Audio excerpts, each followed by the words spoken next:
감사합니다. 어, 그, 요즘에 대한민국의 위상이 많이 높아졌다라고 생각합니다. 과거에 비해서. 물론 상대적이긴 하지만 그중에 경제적인 부분도 있지만 지금은 좀 어떻게 받아들여질지 모르겠지만 또 K 방역이다라는 이야기도 있고 그리고 대한민국의 민주주의는 짧은 역사에 비해서 참 틀이 잡혀져 있다라고 생각합니다. 상대적으로 다른 나라들에 비해서. 그러나 요즘에 또 대한민국의 위상이 참 높은 것은 K-팝이라고 이야기하는 한국의 문화, K-드라마, 한국의 드라마, 음악 이런 것들이 놀라울 정도로 전 세계로 퍼져 나가져 있다라는 겁니다. 이건 참 놀랍다라는 생각을 하게 되는데요. K-팝 죄송합니다. K-팝의 대표격인 이제 그룹이 있죠. 다들 아실 것 같아요. 뉴스에도 나오시는 분들이라 BTS 혹은 방탄소년단이라고 이야기합니다.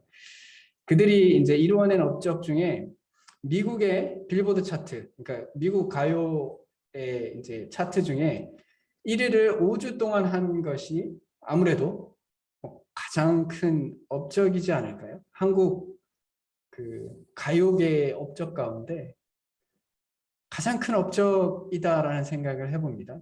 그리고 특히 이 BTS 혹은 방탄소년단이라고 말하는 이 그룹은 팬들과의 관계가 굉장히 끈끈하다라고 알려져 있습니다. 마치 자기 자신의 정체성이 BTS인 것처럼 전 세계에 있는 팬들이 이 방탄소년단에 대하여 좋아하고 선망하는 것을 보게 됩니다. 그 중에 제가 흥미로운 글을 읽었는데 그 멤버 중에 한 명만이 영어를 유창하게 합니다. 그러니까 미국에서 이제 빌보드 차트 1위를 하는 사람들인데 그래서 미국에서 활동을 하기도 하는데 그 중에 한 명만이 영어를 유창하게 하고 나머지는 영어를 잘 못해요. 그래서 멤버들이 이렇게 이제 팬들과의 대화를 할 때 이렇게 이야기했답니다. 우리가 영어를 못해서 너무 미안하다. 우리가 영어를 더 잘하고 열심히 해서 영어를 다 잘하겠습니다. 라고 이야기할 때 팬들이 이렇게 이야기했다고 해요. 영어 배우지 마라. 우리가 한국말을 배우겠다. 그만큼 그들은 이 방탄소년단에 대해서 애착을 가지고 있어요. 이 이야기를 이제 좀 들으면서 우리가 누군가를 정말 사모하고 누군가를 정말 애절하게 좋아할 때 우리가 어디까지 갈 수 있는가? 사실 그들을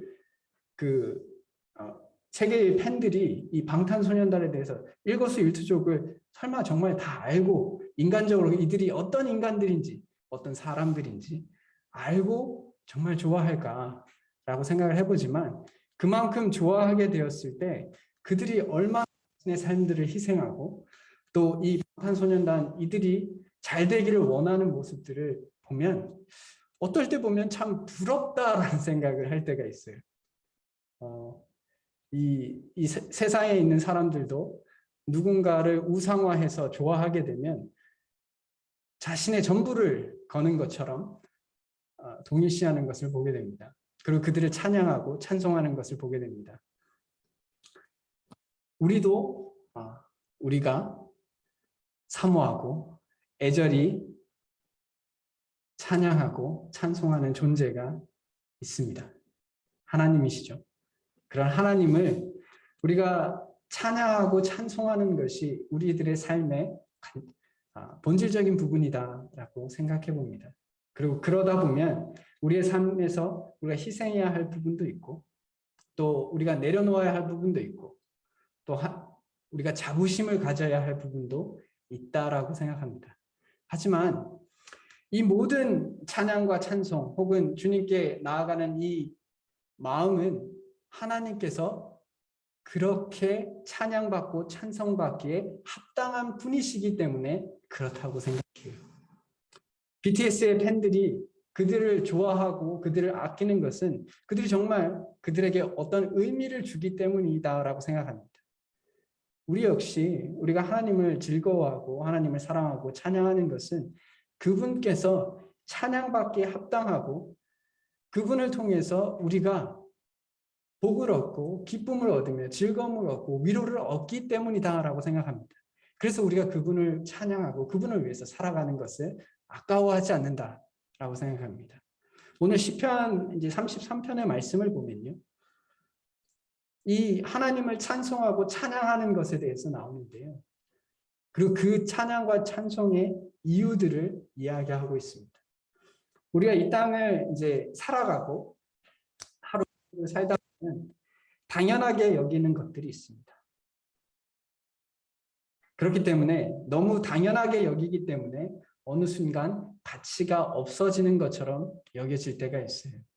우리가 하나님을 찬양하는지 알지, 찬송하는지 알고 또 우리가 방금 찬양을 불렀지만 우리가 그것이 너무 반복되다 보니까 정말 하나님이 얼마나 찬양받기에 합당한 존재이시고 이분이 얼마나 우리에게 중요한 분이신지에 대해서 잊을 때가 있습니다.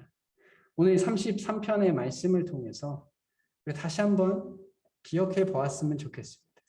그래서 그것으로 위로를 얻었으면 좋겠어요. 내가 사모하는 분이 얼마나 위대한 분이신지 그리고 얼마나 존귀한 분이신지를 우리가 알면 알수록 그분을 따르는 삶은 많은 위로와 또 기쁨이 있을 줄로 압니다. 읽는 것은 1절부터 12절까지 읽도록 하겠습니다. 말씀은 33편 전체를 보겠지만 봉독하는 것은 1절부터 12절까지 봉독하도록 하겠습니다. 너희 의인들아 여호와를 즐거워하라. 찬송은 정직한 자들이 마땅히 할 바로다. 수금으로 여호와께 감사하고 열줄 비파로 찬송할지어다. 새 노래로 그를 노래하며 즐거운 소리로 아름답게 연주할지어다. 여호와의 말씀은 정직하며 그가 행하시는 일은 다 진실하시도다. 그는 공의와 정의를 사랑하시며 세상에는 여호와의 인자하심이 충만하도다. 여호와의 말씀으로 하늘이 지음이 되었으며 그 만상을 그의 입 기운으로 이루었도다. 그가 바닷물을 모아 무더기같이 쌓으시며 깊은 물을 곳간에 두시도다. 온 땅은 여호와를 두려워하며 세상의 모든 건축은 그를 경외할지어다. 그가 말씀하심에 이루어졌으며 명령하심에 경고히 섰도다. 여호와께서 나라들의 계획을 폐하시며 민족들의 사상을 무효하게 하시도다. 여호와의 계획은 영원히 서고 그의 생각은 대대에 이르리로다. 여호와를 자기 하나님으로 삼은 나라 곧 하나님의 기업으로 선택된 백성은 복이 있도다. 아멘. 오늘 이 말씀을 쭉 보면 1절부터 너희 의인들아 즐거워하라. 정의들이 마땅히 할 바로다라고 이야기해요. 마땅히 할 바로다라는 말은 이걸 안 하면 잘못했다라는 얘기예요. 히브리어로 죄라라는 이 단어는 관역에서 벗어났다라는 말입니다.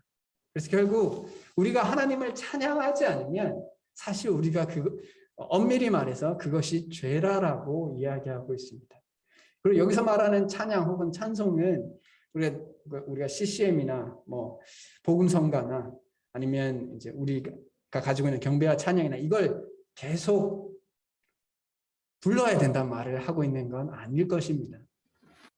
마음속에 우리가 하루의 삶 가운데 하나님을 묵상해보고 또 그분을 통해서 내 마음에 즐거움이 있고 위로가 있고 당장 고통이 있을지라도 그 고통이 하나님을 인하여 위로가 되는 그런 것을 말합니다.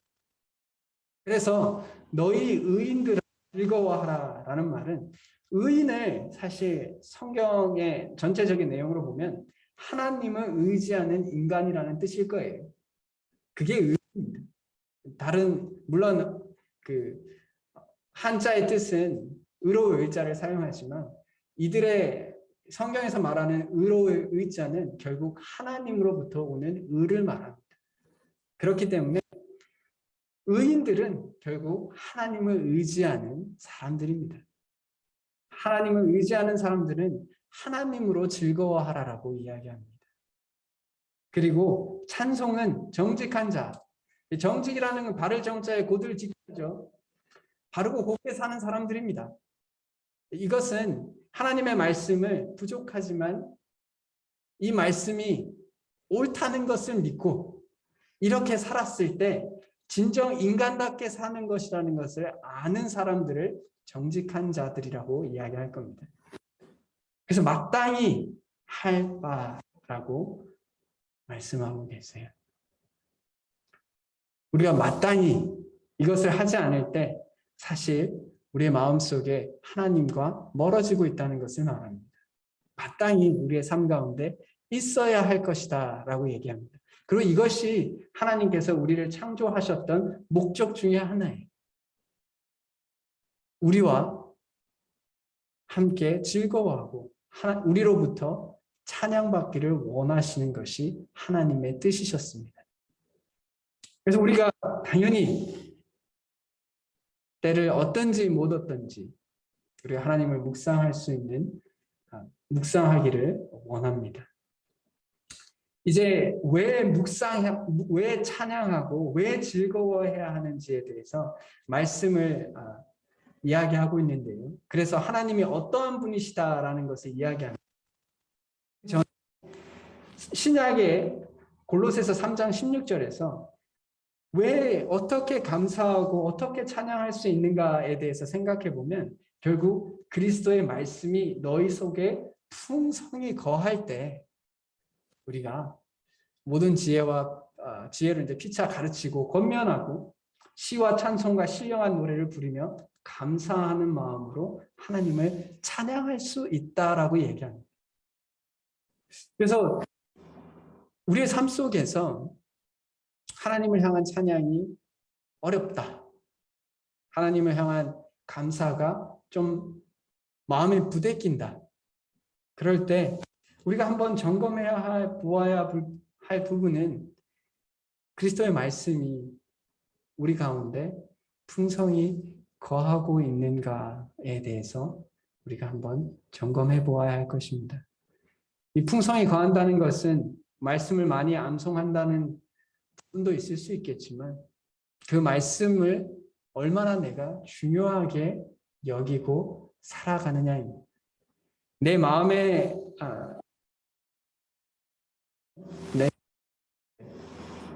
내가 괜찮다고 생각할 때 하나님의 말씀을 바라보는 시각과 나의 유익과 나의 즐거움과 하나님 말씀을 비춰보게 되었을 때 그래서 하나님을 택할 것인가가 풍성히 거하는 것의 의미일 것이라고 생각합니다.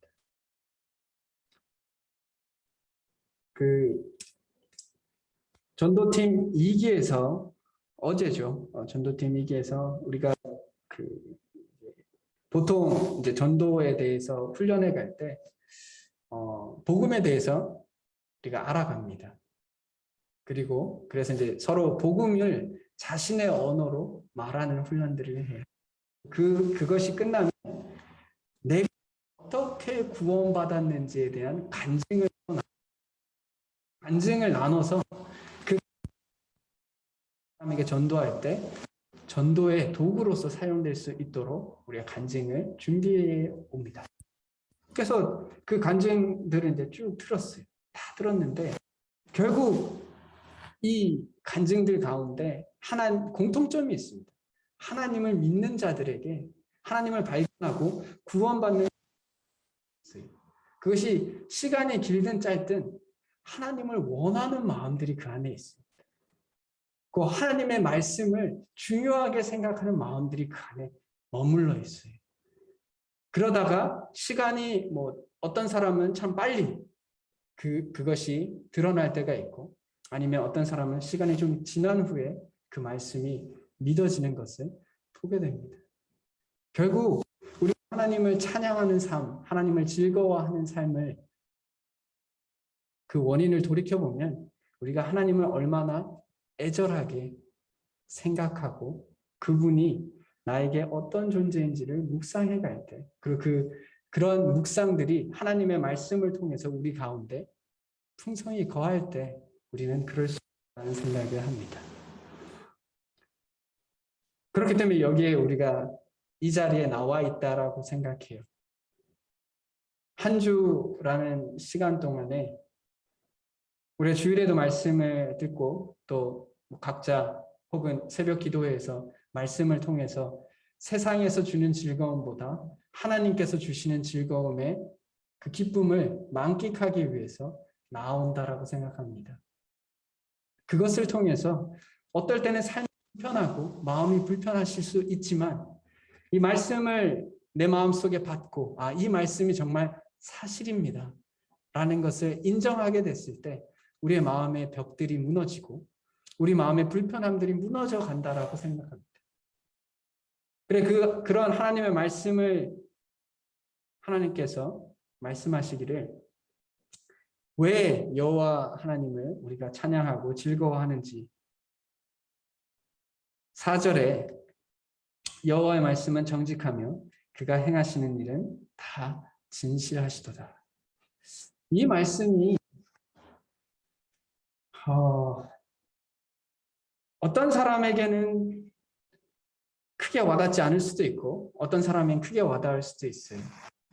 사람마다 다 다를 수 있다고 생각합니다. 근데 제가 해보면서 제가 처음 이 말씀을 읽었을 때는 그래 그럼 당연하지. 여호와의 말씀은 정직하고 그가 행하시는 일은 진실하지 라고 이렇게 생각했다가 이것을 깊이 묵상해 보니 이게 얼마나 우리에게 소중한 것인지에 대해서 한번 생각해 보게 되었어요. 사단은 거짓의 압이라고 합니다. 결국 그것은 거짓이라는 것은 굉장히 무서운 거예요. 거짓으로 사람을 죽일 수 있습니다. 거짓을 통해서 다른 사람에게 큰 해를 입힐 수 있어요. 그리고 그 거짓을 통해서 사람과의 관계는 심각하게 깨어질 수 있습니다. 사람과 사람 사이에 말을 하다 보면 말과 속의 생각이 다를 수가 있어요. 우리가 이것을 위선이라고도 이야기하죠. 앞에 말과 속이 다른 것을 보게 되고 그것 때문에 고통받아 본 분들은 이것이 우리에게 얼마나 큰 위로가 되는지를 발견하게 됩니다. 여호와의 말씀이 정직하다는 것, 그가 행하시는 것에 다 진실하다는 것, 그분이 맺은 말, 그분이 하신 모든 말씀은 그냥 그대로 들을 수 있다는 거예요. 의심하지 않아도 돼요. 이 의도가 무엇이지? 하나님께서 우리를 이렇게 생각하시나? 우리를 어떻게 이용하시나? 이렇게 생각하지 않아. 그냥 순수하게 말씀이 이거구나. 그러므로 내가 이 말씀을 통해서 위로받을 수 있고 이 말씀 뒤에 뭔가 다른 의도가 있는 게 아니구나. 라는 것이 우리에게 얼마나 위로인지 때로는 그 위로가 우리에게 참 크다는 각자 이제 삶 속에 세상에서 살다 보면 그런 경우들 겪으시잖아요. 그런 삶들을 그런 경우들을 접해보기도 하고요. 그러면 참 마음이 속상할 때가 있으실 거라고 생각합니다. 어떻게 저러지? 하나님께서는 그러시지 않는다는 거예요. 하나님께서는 사랑한다 하면 끝이에요. 정말 사랑하시는구나. 내가 너에게 은혜를 베푼다 하시면 정말 은혜를 베푸시겠다라는 겁니다. 이것이 우리에게 큰 위로가 된다고 생각해요. 말씀하지 않습니다. 상황에 따라서 우리는 뱉은 말을 저도 근데요. 뱉은 말을 상황이 바뀌어서 바꿀 때가 있어요. 우리가 불완전하기 때문이다라고 생각합니다. 우리가 그런 마음이 없을지라도 우리는 불완전하기 때문에 내가 그것을 이룰 능력이 없을 때가 있다라고 생각합니다. 하나님은 그러시지 않으세요. 그것을 우리가 깊이 묵상해 보면 우리가 그분을 찬양할 수 있습니다. 하나님, 제가 정말 당신 앞에서 위로를 얻습니다. 정직하시며 하시는 그 모든 것들로 인하여 마음에 위로를 얻습니다. 하나님 찬양합니다. 라고 할 수 있다고 생각합니다. 또 하나님은 공의와 정의를 사랑하신다고 합니다. 그리고 세상에는 여호와의 인자하심이 충만하다라고 얘기하십니다. 이걸 이게 두 단어로 얘기하면 아마 공의와 사랑 이렇게 이야기할 수 있을 거예요. 사람은요, 너에게는 공의, 나에게는 사랑, 이게 원칙입니다. 와닿으시나요? 제가 사람들을 접해보든 아니면 제 자신을 돌이켜보든 남에게는, 다른 사람에게는 정말 칼 같은 잣대를 대고 여기서 벗어나면 저 사람 문제가 있어 라고 생각할 때가 쉬워요. 그래서 너에게는 공의, 그리고 이 공의가 너에게 빨리 이루어지길 원한다. 빨리 이 하나님께서 이것을 다루시길 원한다 라고 생각하는 마음을 품을 때가 있어요. 내 자신에 관대하기는 얼마나 관대한지, 참으로 관대하다라는 걸 생각할 때가 있어요. 내 자신에 대해서는, 내 잘못과 나의 연약함과 나의 위선과 나의 가능성은 그럴 수 있지. 이거 다 우리가 그런 거지. 그렇게 사는 거지. 라고 위로하게 돼요. 스스로에게. 그러므로 나에게 사랑이 필요해. 하나님의 사랑. 그러니까 우리가 사랑받는 존재지. 라고 생각하는 것을 발견하게 됩니다. 그런데 하나님은 그런 분이 아니세요. 상황에 따라 본인의 입장에 따라 공의와 사랑을 바꾸시지 않습니다. 하나님의 공의는 완전하시고 하나님의 사랑은 완전하세요. 그래서 어떻게 보면 선을 추구하려고 하는 사람일수록 또한 사회에서 약자일수록 말씀, 공의가 정의를 말씀이 큰 위로가 돼요. 우리가 공의와 정의를 신경 쓰지 않으면 이 말씀이 우리에게 위로가 되지 않고 하나님의 찬양이 되지 않습니다. 그러나 하나님의 공의를 추구하고 살려고 하지만 세상에 이제 우리보다 더 큰 권력을 가진 사람들, 우리보다 더 많이 가진 사람들이 그 공의를 비웃는 것을 봐요. 정말 가짠게 여깁니다. 그게 뭐? 내가 가진 것이 내 모든 걸 할 수 있는데 이게 왜 문제가 돼? 라고 하는 사람들 앞에 이 말씀이 참 위로가 돼요. 하나님께서는 이 공의와 정의를 이루십니다. 다 이루실 거예요. 그러나 한편으로 우리가 이 공의와 정의만으로는 살아갈 수 없어요. 하나님은 두려움으로 우리와 동행하시지 않습니다. 우리를 두렵게 만들어서 하나님을 따르게 하시지 않아요. 그런 것은 아마 이슬람이 잘하는 걸 겁니다. 이슬람의 원칙은 결국 공포예요. 공포를 통해서 사람들이 알라를 따르게 합니다. 아프가니스탄 사태만 보아도 우리가 알 수 있어요. 그 탈레반인 정권이 있기 전과 있고 난 후에 거리의 사람들과 여성들이 입고 다니는 옷과 또 그 거리의 모습들이 완전 달라졌어요. 결국 공포예요. 너희가 이 공의, 그들이 말하는 율법의 공의에 따라 살지 않으면 너희들은 고통을 당할 것이고 징벌을 당할 것이고 말 그대로 그냥 그 자리에서 매를 들기도 하고 그 자리에서 총살을 시키기도 하고 그 자리에서 손을 자르기도 합니다. 이것이 그들이 말하는 공의. 하나님은 그러지 않습니다. 하나님께서는 또한 인자하세요. 하나님 사랑이십니다. 이것이 저희 개인적으로 어떻게 다가왔냐면 우리가 주일에도 예수님께서 10명을 고치시고 돌아오라는 하지 않으셨어요. 안 돌아오면 라고 이야기하지 않으셨어요. 자발적으로 돌아오게 하셨습니다. 그리고 그 자발적으로 돌아온 자를 받으셨어요. 마찬가지라고 생각합니다. 인자하심은, 사랑은, 하나님께서 우리에게 베푸시는 사랑은 이렇다고 생각해요. 하나님의 공의의 기준을 두고 우리가 자발적으로 그 공의에 순종할 때까지 기다려주세요. 탕자의 아버지처럼 안 붙잡습니다. 간단히 그래 가라. 돈 주고 보내요. 그러나 기다립니다. 돌아올 때까지. 하나님께서 사람을 그렇게 한다라고 생각해요. 하나님께서 자신의 공의를 타협하지 않습니다. 네가 안 오네? 내가 봐줄게. 아니면 내가 그럼 이건 좀 너무 엄격해 보이지? 그러니까 내가 그걸 좀 낮춰줄게. 이러지 않아요. 하나님께서 기다리십니다. 계속해서 기다려주세요. 우리가 하나님을 쫓아 살아가는 것의 가치를 진정으로 발견할 때까지, 하나님을 위해서 살아가는 것이 정말 가치다는 것을 발견할 때까지 계속해서 기다려주세요. 우리가 은혜의 때를 닫지 않았다는 게 이 말이잖아요. 우리 가운데 아직 믿지 않는 자녀들이 있기도 하고, 뭐 혹은 교회 가운데 이제 배우자들이 있을 수도 있어요. 근데 우리가 감사하는 것은 아직 그 끝이 나지 않았다는 겁니다. 하나님께서 아직도 기다리고 계세요. 진짜 끝날 때까지 끝난 게 아닙니다. 그러니까 소망을 품을 수 있어요. 그들을 위해서 하나님께서 타협하지 않으시지만 기다려주세요. 저희 가정에도 이제 아이가 태어나고 이제 자라면서 또 이제 그것을 하나님께 간절히 구하고 있어요.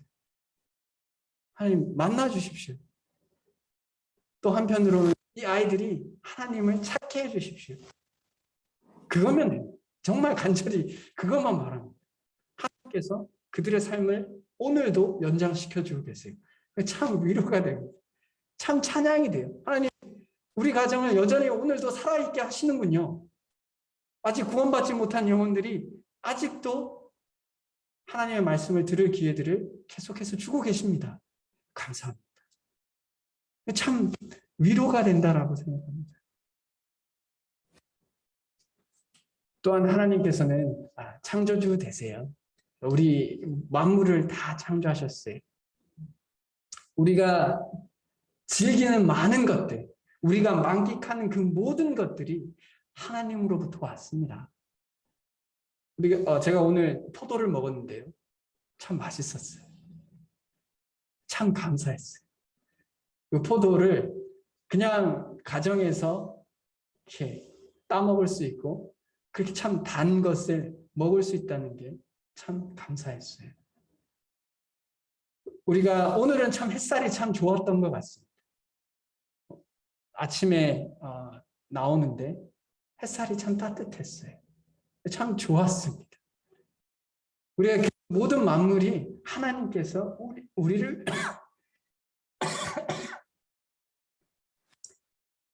뭐 그 정도로 감정이 격해진 건 아니었어요. 죄송합니다. 네, 뭐 그것도 괜찮긴 한데 제가 이게 그렇게 창조하셨어요. 여기 이제 바닷물을 모아 무더기 같이 쌓았다라고 이야기하세요. 이 과거에는 그때 당시에 사람들이 자연 현상들이 있었어요. 뭐 번개도, 태풍도 있고 그랬지만 바다를 되게 두려워했었어요. 방법이었거든요.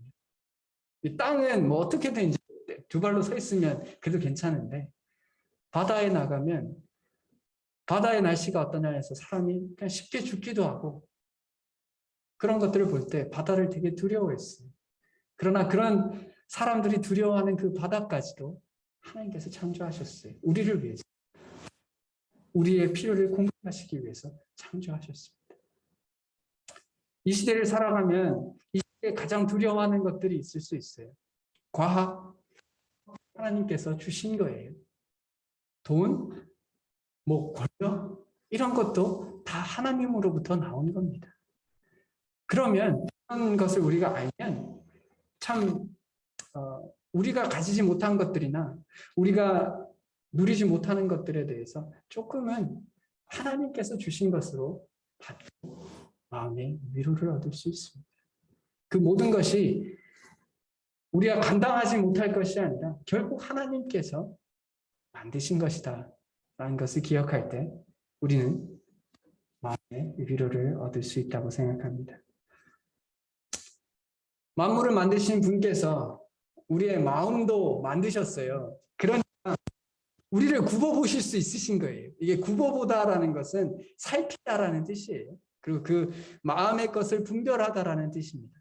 그래서 하나님께서 우리의 마음속에 있는 것들을 다, 그리고 모든 인생을 다 말씀하고 계세요. 모든 거민들의 마음속을 다 들여다보고 아이고 그래 너 마음이 이랬구나. 내가 다 들여다볼 수 있어요. 네가 이렇게 속상한 부분이 있었구나. 내가 굽어보고 있다. 그리고 이것은 또 마음 한편으로는 하나님 앞에 바르게 나아가는데 큰 도움이 됩니다. 내가 내 스스로 막 고집을 부리고 있어도 하나님께서 내 마음을 굽어보고 있기 때문에 하나님 앞에 고집할 수가 없어요. 하나님께서 내 마음을 다 아시거든요. 그러니까 제가 뭐라고 이렇게 거짓된 것이나 아니면 다른 마음에 보십시오라고 얘기해봐도 사실 의미가 없어지는 걸 발견하게 됩니다. 그래서 우리가 하나님께서 우리를 굽어 살피시고 우리의 마음을 들여다보시고 우리가 어떤 마음으로 얼마나 고통 가운데 있는지 속상하거나 혹은 분노하거나 혹은 미움 가운데 가득 차 있거나 이런 모든 것들에 대해서 보고 계세요. 그러니 주님 앞에서 위로와 또 권면을 얻을 수 있다라고 생각합니다. 그러니 우리가 하나님을 찬양할 수 있다고 생각합니다. 그래서 하나님은 그분을 찾는 자를 받아주세요. 하나님의 사랑이 무조건적이다라는 말이 틀린 말은 아니지만 또 오해하지 말아야 할 것이 있습니다. 하나님은 어떻게 보면 성경의 말씀을 보면 정말 칼같이 하나님을 찾는 자들에게 반응합니다. 그 참 신기할 때가 있어요. 우리가 볼 때는 모든 만물을 사랑하시고 모든 사람들을 다 사랑하신다라고 생각하지 않습니까? 물론 그게 틀리다라는 것은 아니지만 하나님을 찾는 자들에게 하나님께서 대하시는 태도는 정말 달라요. 하나님을 거절하는 자들에게 하나님께서 모습들을 우리는 보게 돼요. 그래서 하나님은 자신을 찾는 자, 자신을 경외하는 자들을 살피세요. 그들을 구원하시고 그들과 함께 동행하시고 그들을 공급하시는 것을 보여줍니다. 이것이 우리에게 위로가 된다고 생각해요. 우리가 하나님을 알면 이게 위로가 안 되겠지만 하나님 당신만이 나의 도움이십니다. 그분만, 그리고 당신의 사랑만이, 당신의 자비만이, 은혜만이 저를 살 수 있게 합니다. 라는 것을 쫓아갈 때 하나님께서 그것에 반응하시는 것을 우리는 성경을 통해서 보게 돼요. 이건 저에게도 참 위로가 돼요. 하나님을 찾는 자들은 하나님을 찾지 않는 자들에 비해서 하나님께서 특별하게 대해주세요. 그리고 그걸 어떨 때는 하나님이 우리를 특별하게 대해줬기 때문에 우리가 하나님을 찾을 수 있는 게 아닌가라는 생각을 할 때도 있어요. 어쨌든 하나님께서는 찾는 자들을 절대 거절하지 않습니다. 위로를 구하는 자들에게 위로를 거절하지 않습니다. 우리가 이해하지 못하는 위로를 할 뿐이죠. 우리가 깨닫지 못하는 선을 주실 뿐이에요. 그러나 항상 주십니다. 항상 반응하십니다. 그래서 이 시편 기자는 담대하게 이야기합니다. 여호와를 자기 하나님으로 삼은 나라, 곧 하나님의 기업으로 선택된 백성은 복이 있도다. 찬양하는 거예요. 찬양하는 겁니다. 오늘 하루 살면서 힘든 일도 있으셨을 것이다 생각합니다. 혹은 또 앞으로 살아갈 또 한 주 동안의 삶 속에 또 부대끼는 게 또 오실 수 있다라고 생각해요.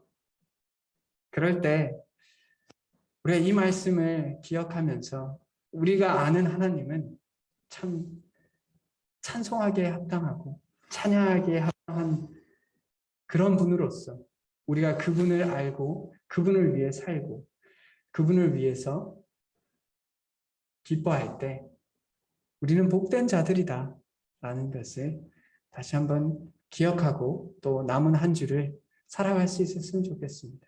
그래서 우리가 좀 웃읍시다.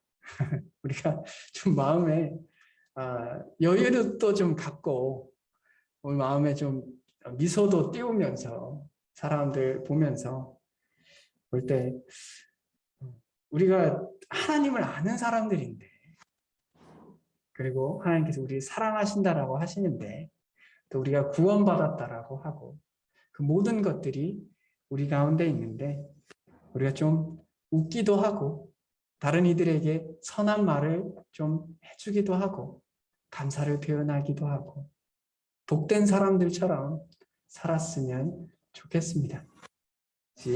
기도하겠습니다.